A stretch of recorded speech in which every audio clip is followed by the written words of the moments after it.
Bomoni Erbozoloba Etienne Tshisekedi sera totalement épuisé. Boti Kangana Ebisabino que Namokili Oyo Moto Oyo Azalina le dernier mot. Yakocha point final. Na vie ya moto Oyo Ezabo Nzambe Yemoko. Botika Nzambe Nabikela Monaye. Yende moto Azana décision. Yakotia point final sur la vie à Songolo Topakala. Faites très attention.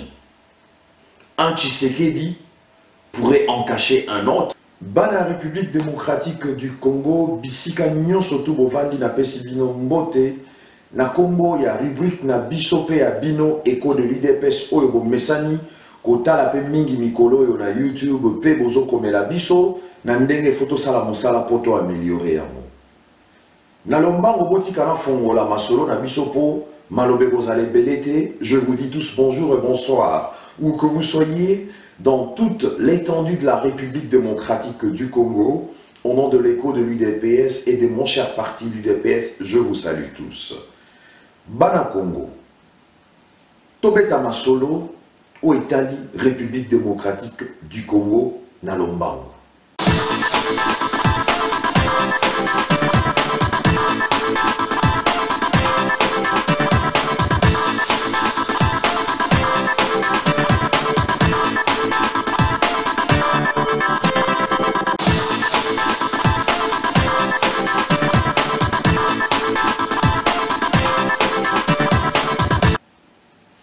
Merci Mingiba la République démocratique du Congo. Ndenge boza ebele devant ba écran nabino, devant ba ordinateur nabino, devant ba smartphone nabino, na ba tablette nabino pour na kolanda analyse ya masolo o ezo salema na kati ya République démocratique du Congo. Boyebi ke masolo ya mikolo le titre kokende ba année prochaine eza bongo masolo ya politique. Toza bongo na masolo mibale. Masolo mibale yango et là, masolo, il y a projet Mibale. Na projet Mibale wana, moko eza projet Oyo, peuple congolais et lobby bisonde tolingi projet Oyo. Pour to moni na kati ya projet Oyo, toza komi retrouver. Na kati ya projet Oyo, to moni intérêt na biso eza kotangama. Projet wana eza des projets Oyo to bengi ya rassemblement de l'opposition et des forces acquises au changement en République démocratique du Congo. Chef de file nango, les leaders maximaux, le sphinx délimité, le président Etienne Tshisekedi Wangolumba. Projet à Mibale, Ezabongo, projet à complot contre la République démocratique du Congo et sa population. Ezabongo projet, il y a Masolo, il y a Lokuta, Oyo Euti Kobima, Samdio Elekani, na cité à Oyuya na Kanchachi, Bipaikani, Misu ya projet wana, ezalaki bongo Jeannette Kabila, kaka nenge bozo mona nenge nazo la kisabino, boyebi ke projet wana ezalaki na tala, batunakati 300 personnes, mais bota la signature ya accord, et salemi na misu ya nani, bo comprendre binomoko, pour ngai bisika naza na comprendre te naza omituna mais finalement er nazota la image yo et pesa moi mutu passé. Donc allez-y comprendre qu'est-ce qui se passe na kati ya moto ya ba congolais pour avenir en Mboka Congo et ça l'a décidé entre les mains de quelques personnes au Bomonina autour à table oyo. Peuple congolais boyeba que masolo oyo ya Kanchachi ekotikalaka jamais kozala reconnu dans le monde. Yango wana na limina kabola na bino pensez likanisi ya bakomi lokasa. Soki bomoni ngai naza ko beta masolo ya bakomi lokasa mosusu te parce que baza peut-être kokoma la même chose to makomi na bango ezana mwa makasi mingi te pena ya ko côté les maîtres bato batia miso na yango to ya bato misusu eza kutu na tina na beta yango te parce que masolo na bango eza masolo eza na solo ya kitoko te eza na parfum ya kitoko te eza pe kitoko na kotala na misu te okoya kokoma aveugle pamba.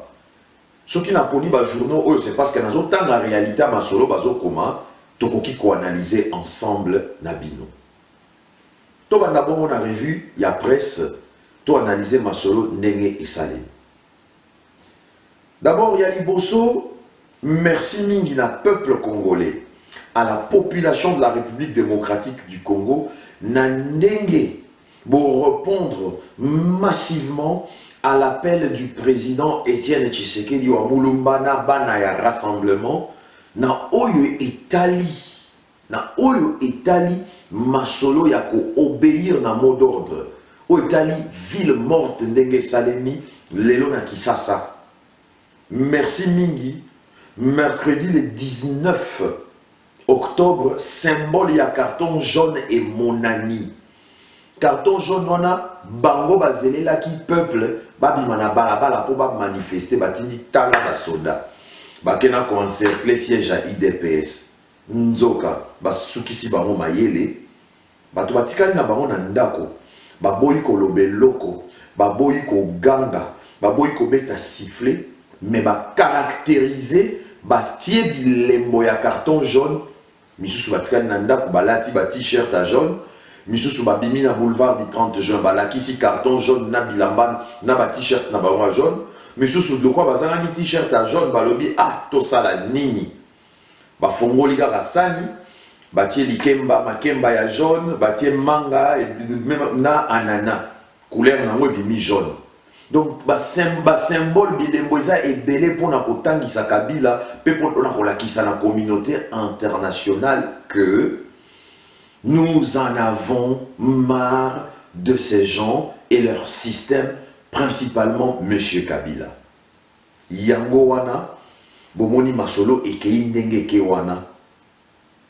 Eza réalité, et pour la souki sa masolo ya ville morte na carton jaune.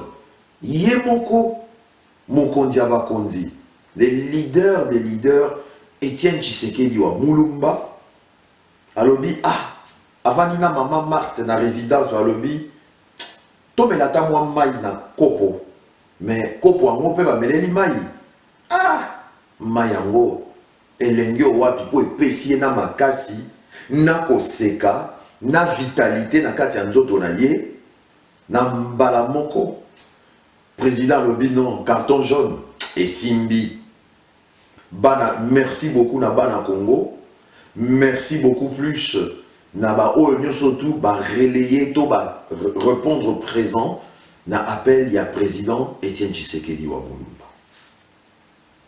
Na lombango sikoyo to beta masolo ya ba journaux ba komilo kasa. Na masolo ba journaux ya le komilo kasa. Na lingi pe to sala un peu moi analyse. Na bino ensemble total ndenge bato bazokoma baza pour ça la analyse ou quand même ou to kobenga ba analyse responsable. Na robanda bon na journal Le Potentiel. Na reçoit deux titres na bango, ba titre mon comme là mon pona bisoto développer to solo la pe ma solo nango. Bomoni et comment mi bongo lelo l'Union européenne appelle au deuxième round du dialogue. Quand nenge bomoni wana nenge nazola kisabino. L'Union européenne appelle au deuxième round du dialogue. Pourquoi est-ce que l'Union européenne appelle au deuxième round du dialogue? Ce qui me très bien dans ma solution, c'est que l'Union européenne et Zako Salabongo appelle un deuxième round du dialogue. C'est parce que dialogue Oyo ya Kabila et ça dialogue à l'Okuta. Bazo titré boye. La gestion de la transition. La gestion de la transition et le sort de Kabila à l'ordre du jour. La présidentielle et les législatives en 2017. Un autre dialogue inclusif se profile à l'horizon. Un autre dialogue se profile à l'horizon. Edem Kodjo, facilitateur de l'Union africaine aux négociations qui se tiennent à la cité de l'OIA, croyait jouer au malin. Eden Kodjo balobi akanisa ki kazala ki moto mayele bakanisa ki aza moto moko alekeli bato na mayele nzoka ya moté. Croyez jouer au malin en tenant Une course en solitaire sans la participation de l'aile la plus importante de l'opposition, à savoir le rassemblement des forces politiques et sociales acquises au changement. L'Union européenne vient de le rappeler à l'ordre. Balobi, Masolo Obozomona et comme un journal Le Potentiel, Bazoloba, Union européenne, na poto nenge to vandi awa, pour Masolo ya Afrique et vandi mingi na poto. Bangon ne mutu ba soutenaka Masolo ya ba pouvoir en place na Afrique. Mais balobi boye, dialogue oyo e utiko sila na cité ya Oya, eza dialogue ya lokuta. Batamboli na ndenge ya mabe, batamboli na ndenge ya bosolo te. Pe balobi, Eden Kojo akanisaki ye alekeli bato nyonso tu na mayele po akende bongo ye moko na makanisio ya ye lokola esi azwaki mbongo bafuti ye deja mbongo. Akanisaki que dialogue oyo ye ekopesa nde solution na crise politique ya Congo. Barapele à l'ordre balobi te masolo na yo eza elenge ata moke te tozobenga bongo dialogue ya solo solo. Il faut tomber à Masolo dialogue à solo solo. Pour le moment que M. Vital Kamerhe azalaki infiltré à Kabila na katia opposition et Kabila a fini de le récupérer. Tant que Masolo ya dialogue, Motwali Bosso a boyaka dialogue et zalaki Kamerhe. Mais abimisaka na monoko na nini, nous ne sommes pas pour ce dialogue là avec les PPRD, nous sommes pour une tripartite pour les vrais dialogues.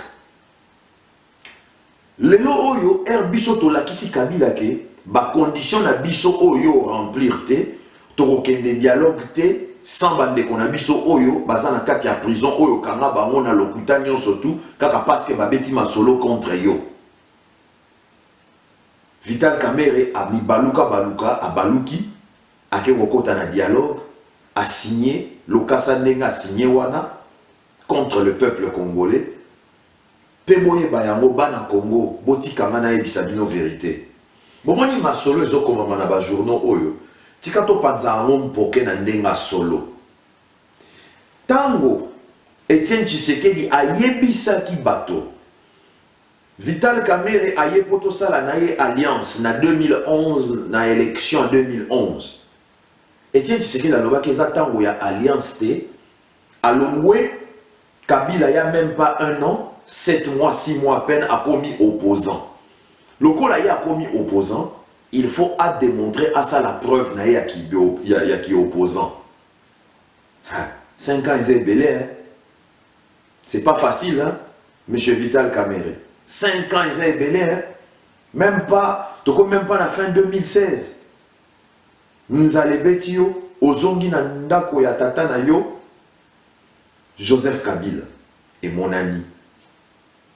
Bana Congo, ba journaux qui bomoni ezo koma boye, ezo titre que l'Union européenne demande un second dialogue et rappelle M. Kabila à l'ordre ainsi que Eden Kojo. Cela veut dire que vous devez comprendre que Masolo oya Congo obozomona ndenge bomona mona journal awa eza grave, eza sérieux. La mobilisation est très importante. Il faut tout mobiliser contre Masolo Oyotobima na cité à Oya. Parce que ceux qui t'ont mobilisé contre Masolo Oyotobima na cité à Oya bande konangai projet ezalaki na ba émission na la na betelaki bino. Projet eza ba modifier constitution pour Kabila na transition na bango lokuta oyo ba otobimisela ba papier ba signer na miso à Jeannette Kabila eza pona Kabila atikala a mis représenté Lisusu. Masolo eza bongo oyo aza na bato ya koyoka à comprendre Masolo oyo journal Le Potentiel et Thierry Bisso na kwasa. Kaka le journal Le Potentiel ezo sala musala nango pour le moment malamu mais titre oyo eza nango na place publique bato batangi tangi yango. Mais il faut mettre quand même Masolo nango. Titre oyo ezo loba nini? Kaka Le Potentiel. selon le stratège de la majorité présidentielle, dans un an, Kabila sera candidat. Non, tu connais ta masolongo. Balobi. Nandenge ya ma stratégie à majorité présidentielle ya Kabila. Dans un an, donc, masolo ba uti ko signer. Okomema bangoto et koluka emema Congo mobima na force o bango bangiba salela sur le Congolais na avril et komema biso na masolo au plus tard dans un an que Joseph Kabila a kozala sous candidat président de la République. Ba stratégie moisa eza pour changer constitution. Balobi boy 3 points zawana. Ba 3 points très importants. Eza pour na biso bana Congo. Poto yeba que soki to 3 points il y a journal Oyo le potentiel na deuxième titre na bango eza très important. Tobeta masolo na mopo toyeba comment est-ce que makambango ezotambola parce que lorsque nous regardons très bien comment est-ce que bazo titré yango Étienne Tshisekedi sera totalement épuisé. Deuxième point, l'opposition au dialogue de Kodjo n'aura pas de meneur charismatique. Troisième point, la configuration internationale aura changé.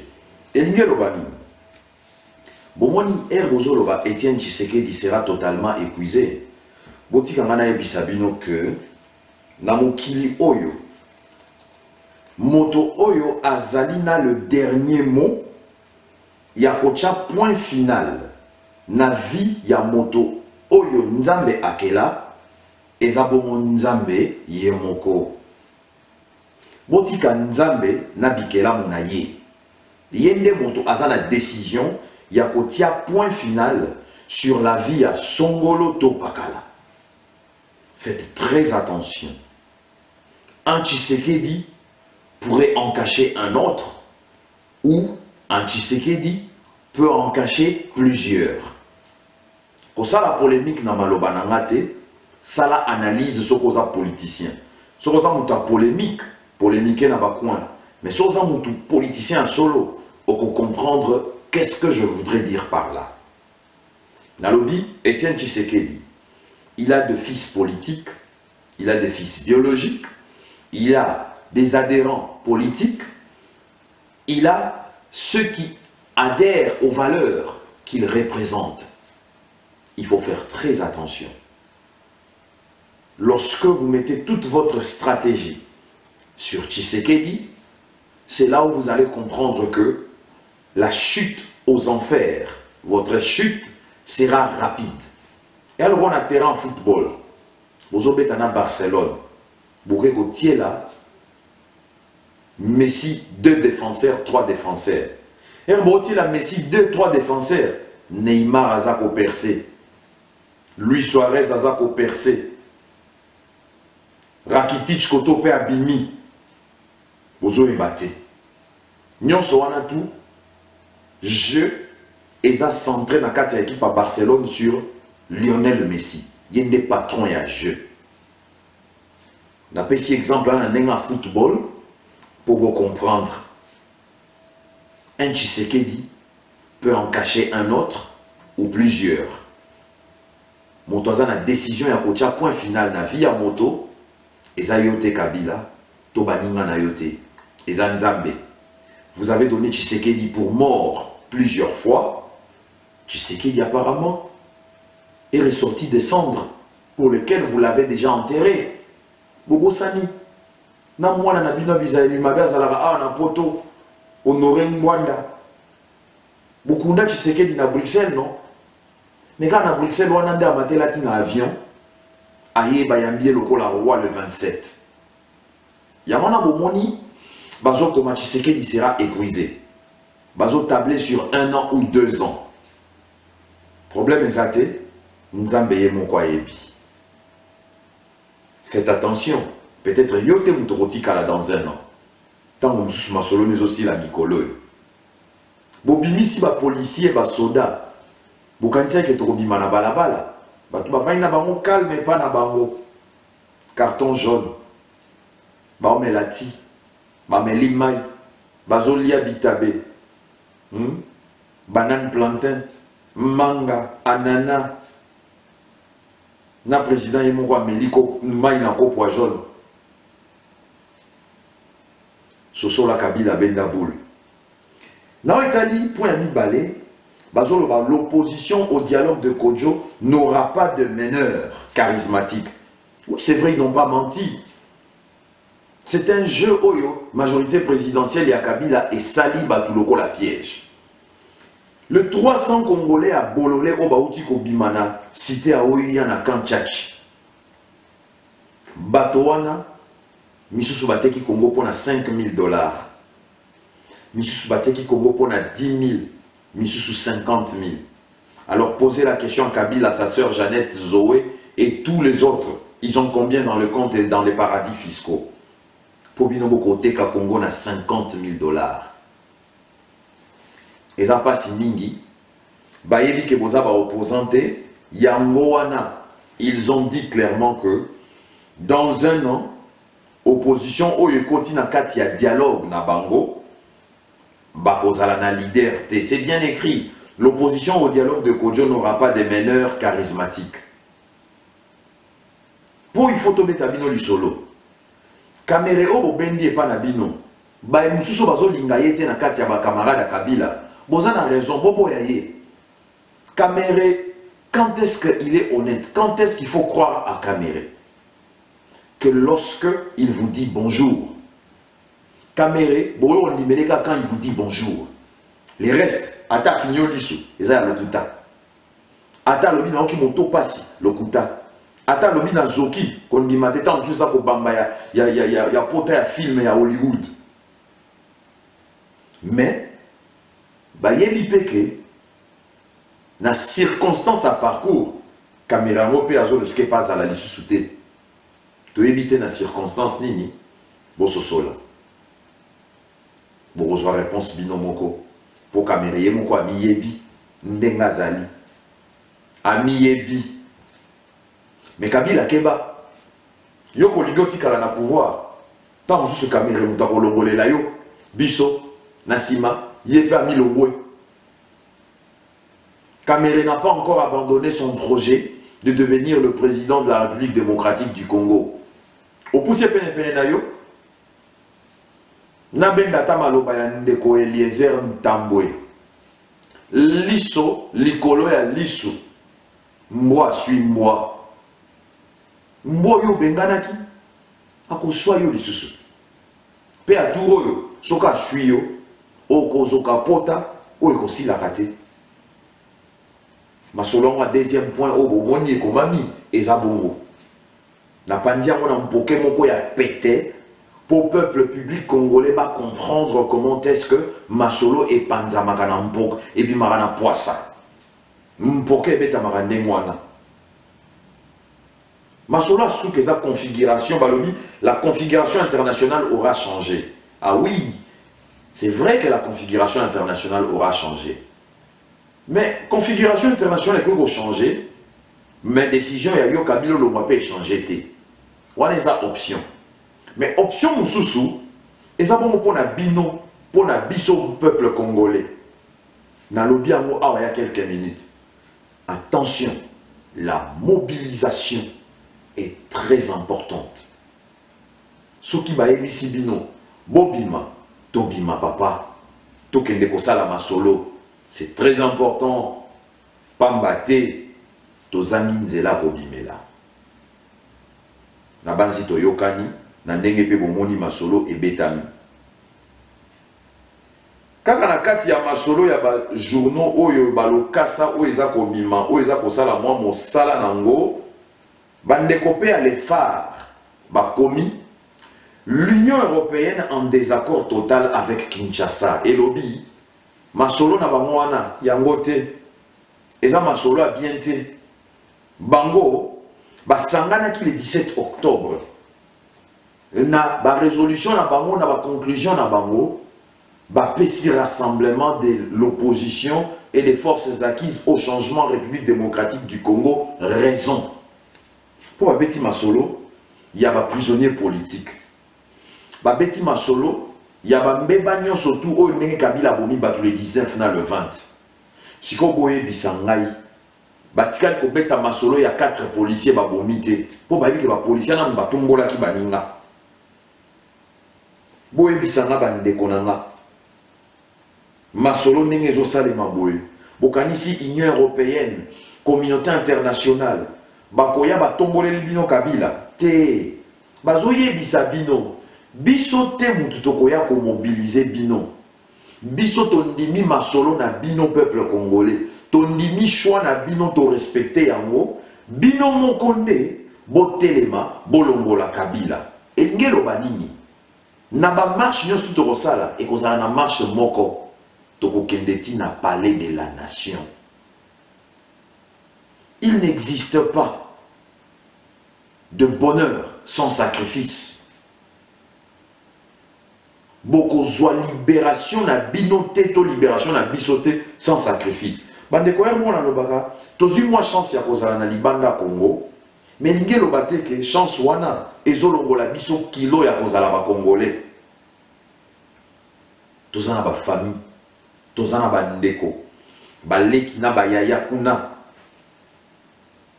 Banoko ba papa ba koko bandeko yanga bosungana tosungana botelema lokola moto moko boyoka oyo rassemblement ezopesa bino lokola mitindo soki bozomona Union européenne communauté internationale bazokoma boye bozoloba mais bango bazokoma baya kolongola muto batiaki bosali erreur na mitu na bino bosali erreur de calcul na mitu na bino bino nde biso na bino tokotelema po tosala masolo wana ndenge elongobani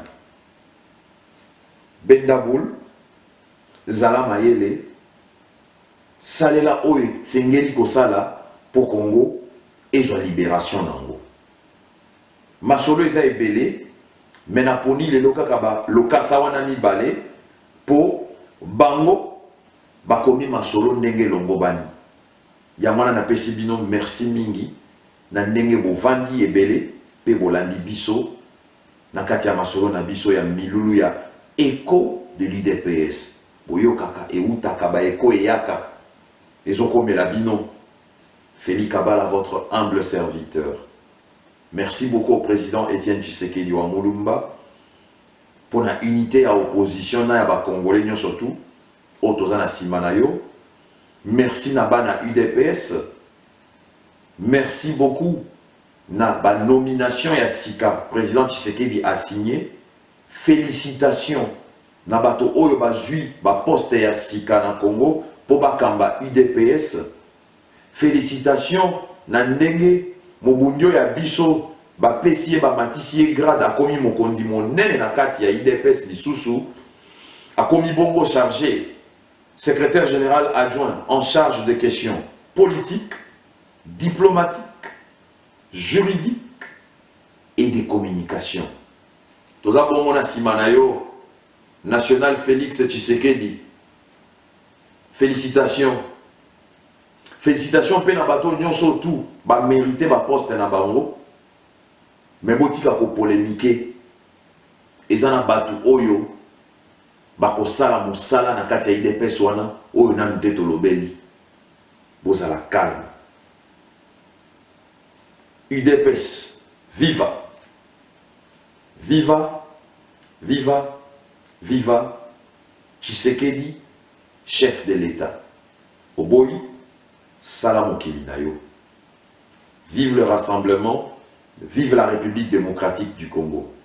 Oboyi, Nalobi, Kendeko Salam Okilinayo. Merci, à la prochaine.